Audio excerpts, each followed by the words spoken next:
ने पिछले एपिसोड में देखा कि एशियन कोल्ड्रॉन के स्पेस नोट को खत्म करने से शियाओ के नेदरवर्ल्ड की आदतें भी धुंधली होने लगी थी। शियाओ को डर था कि जल्दी नेदरवर्ल्ड के लोग कभी भी उन पर हमला कर सकते हैं, इसीलिए वो तियाशियन एकेडमी में लौटकर उन्हें इस बारे में बताना चाहता था। फिर तभी इंपियर सिटी के इंस्पेक्टर जियाडे ने शियाओ के ऊपर हमला कर दिया। उसकी थंडर एम्परर के साथ दुश्मनी थी, जिससे उसने शियाओ को भी मारने की कोशिश की। शियाओ मुश्किल से ही सही पर उसके अटैक को रोक रहा था। फिर वहाँ ओल्ड शेओन आ गए, जिन्होंने जियाडे को रोक लिया और उसे समझाने की कोशिश की कि हमारे पास पहले से ही टैलेंटेड लोगों की कमी है और तुम अपने पर्सनल मैटर की वजह से इस थंडर एम्परर आर्मर को क्यों मिटा देना चाहते हो। पर वो नहीं माना, जिससे उनमें फाइट होने लगी। पर एम्परर सिटी के मास्टर स्कल ब्रेकर ने उन्हें लड़ने को मना किया और वापस बुला लिया था। जियाडे उनके सामने भी शियाओ को दोष दे रहा था और उस पर अटैक करने की कोशिश की, जिससे मास्टर स्कल ब्रेकर ने उस पर दबाव डाला और उसे एक मेंढक बनाकर ध्यान करने भेज दिया था ताकि उसे अपनी गलतियों का एहसास हो। अब हमें दिखाया जाता है कि शियाओ को एक प्रोसेस से गुजरना था, जिससे उसका थंडर एम्परर आर्मर पूरी तरीके से रिफाइन हो जाएगा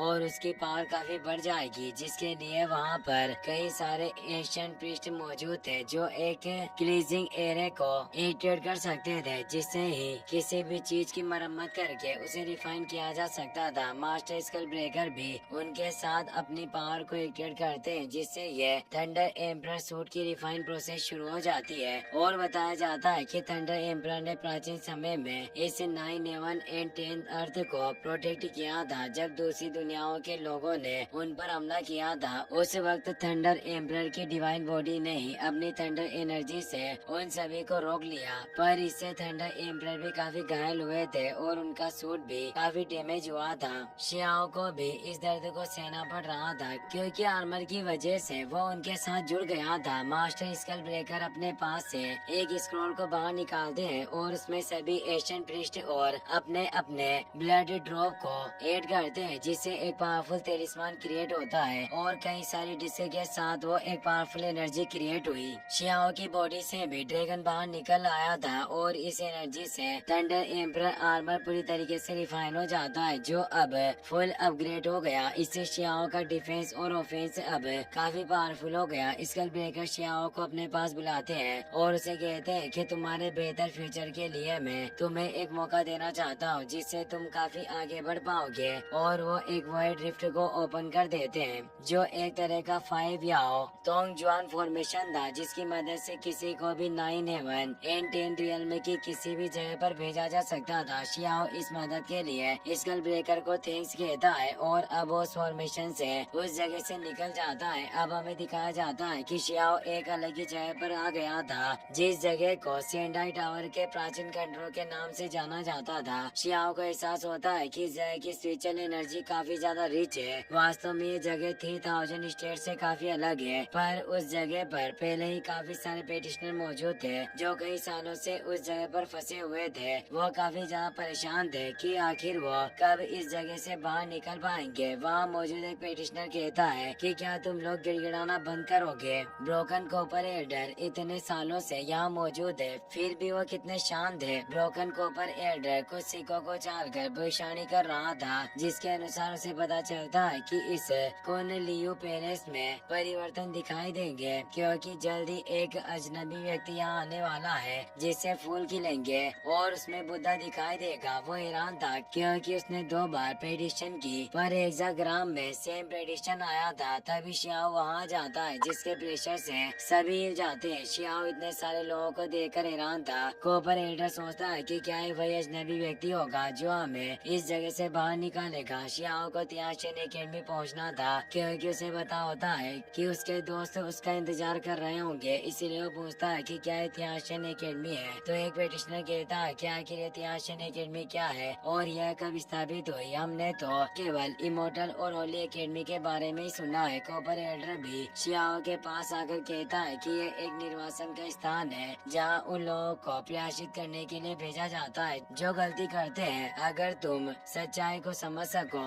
तो इस जगह से बाहर निकला जा सकता है। शियाओ सोचता है कि उस मास्टर स्कल ब्रेकर ने तो कहा था कि यहाँ खास अपॉर्चुनिटी होगी, पर यह जगह तो एक पिंजरे की तरह है। क्या उस गार्डियन ने मुझे मुझे धोखा दिया और वो पूछता है कि आखिर मेरा अपराध क्या है जो मुझे इस जगह पर फेंक दिया गया। तो एक पेटिशनर कहता है कि मैंने भी सिर्फ कुछ शब्द बोले थे और मुझे यहाँ फेंक दिया गया। मैं 30 सालों से यहाँ पर मौजूद हूँ पर आज तक बाहर नहीं निकल पाया। श्याओ गुस्से में कहता है कि मेरे पास बिल्कुल भी बर्बाद करने के लिए वक्त नहीं है, किसी भी वक्त युद्ध छिड़ सकता है, इसीलिए मुझे जल्दी तियानशन एकेडमी में पहुँचना होगा। और वो पूछता है कि आखिर इस जगह से बाहर निकलने के लिए करना क्या होगा। तो कॉपर एल्डर उसे बताता है कि यंग फ्रेंड ये सामने जो प्लेटफॉर्म मौजूद है ये एक एशियन रोड प्लेटफॉर्म है जिसे डेंग जियान टाई की नकल करके बनाया गया था। ऐसा कहा जाता है कि इसकी मदद से गेट ऑफ लाइफ को खोला जा सकता है और हम इस जगह से निकल पाएंगे। शियाओ जल्दी से प्लेटफॉर्म के ऊपर आकर ध्यान लगाने लग जाता है। लोग सोचते हैं कितने सालों में हम सफल नहीं हुए तो आखिर ये लड़का कैसे सफल हो सकता है। इस खंडर में पत्थर के अलावा और कुछ नहीं है, इसीलिए इस वर्ल्डली से वर्ल्डली बुक को समझना संभव नहीं होगा। शियाओ अपनी एनर्जी से उस जगह को फील कर रहा था। उसे इसमें एक ब्रेथ महसूस होती है और उसे एहसास होता है कि ये बहुत ही सिमिलर प्रोसेस है, यानी उसने जब अपनी थर्ड इमोर्टल एनर्जी को कंडेंस किया था तो उसे जो अनुभव हुआ वो इस जगह पर भी फील कर पा रहा था, जिससे अब वहाँ आसपास मौजूद सभी स्टोन एक साथ इकट्ठा होने लगे और उससे एक टावर बन जाता है जो असली डेंग जियान टाई टावर था, जिसे अब शियाओ कल्टिवेशन करने लगता है और उससे पूरी जगह पर उसकी 3 एवनली एनर्जी स्टैंड दिखाई देने लगे थे, जिससे सभी पेटिशनर हैरान थे और कहते हैं कि इस लड़के के पास 3 एवनली एनर्जी स्टैंड है जिससे ही है इस जगह को एक्टिवेट कर पाया। यही वजह रही कि हम इतने लंबे समय से इस जगह पर फंसे हुए थे। शियाओ कई दिनों तक उस जगह की एनर्जी को एजो करता रहता है जिससे आसपास वेट क्रिएट होने लगते हैं। शियाओ को एहसास होता है कि इस जगह के साथ मेरी इमोर्टल एनर्जी कुछ अजीब बिहेव कर रही है। तभी उसके नीचे मौजूद ग्राउंड टूट जाता है और वो नीचे गिरने लगता है। नीचे लावा की खाई मौजूद थी जिसके अंदर लबालब लावा भरा हुआ था। यह एक ग्रेट रोड टेस्ट था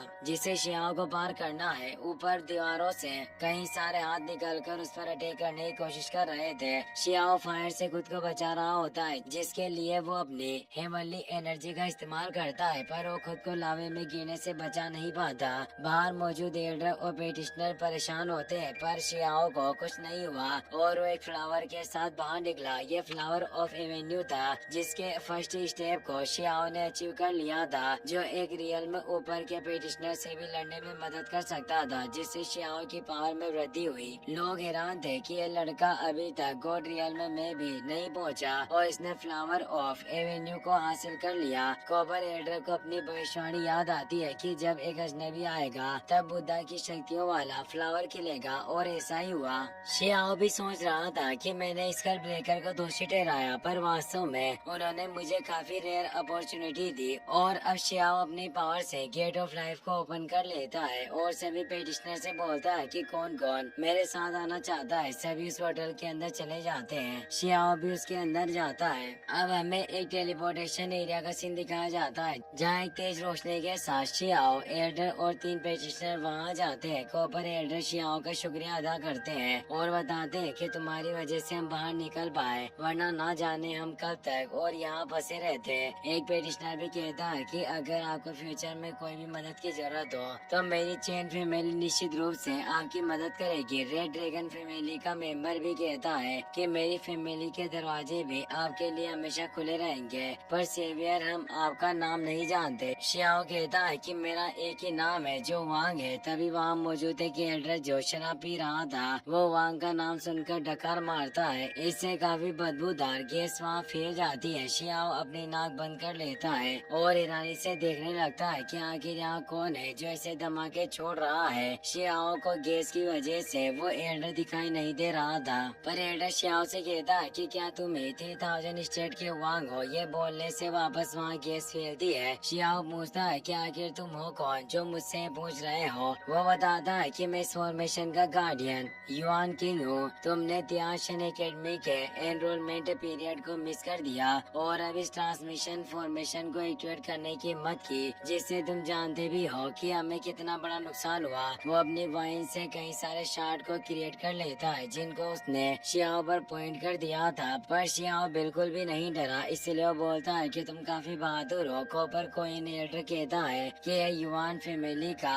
पावरफुल व्यक्ति है जो हाफ स्टेप एस्केप रियल में पहुंच गया है। रेड ड्रैगन फैमिली का मेंबर कहता है कि इसकी ताकत मेरे सेक्ट लीडर से बिल्कुल मैच खाती है और इस व्यक्ति को हाफ स्टेप सुप्रीम बिंग के नाम से भी जाना जाता है। दूसरा पेटिशनर कहता है कि 9/11 में कहा जाए तो ये सबसे स्ट्रॉन्गेस्ट है। युआन किंग वापस से वाइन पीने लगा और सभी पर प्रेशर को क्रिएट करता है, पर शियाओ भरे वाली एनर्जी की वजह से ज्यादा प्रेशर क्रिएट नहीं हो रहा था। शियाओ बोलता है कि यह काफी पावरफुल है। पहले मेरा सामना उससे इंस्पेक्टर जियाडे से हुआ और अब ये भी उसी की तरह मुझे पॉइंट कर रहा है। ऐसा महसूस होता है कि कोई नहीं चाहता कि मैं सियाचिन एकेडमी में प्रवेश करूं, इसीलिए मुझे काफी शांति से सोच समझकर काम लेना होगा। और वो युआन किंग से कहता है कि सीनियर आपके अनुसार क्या किया जाए जिससे आप मुझे यहाँ से जाने दे सकते हो। युआन किंग कहता है कि तुमने एक बार इस ट्रांसमिशन फॉर्मेशन को एक्टिवेट कर दिया जो एक बार में कई सारे ट्रेजर को कंज्यूम करता है।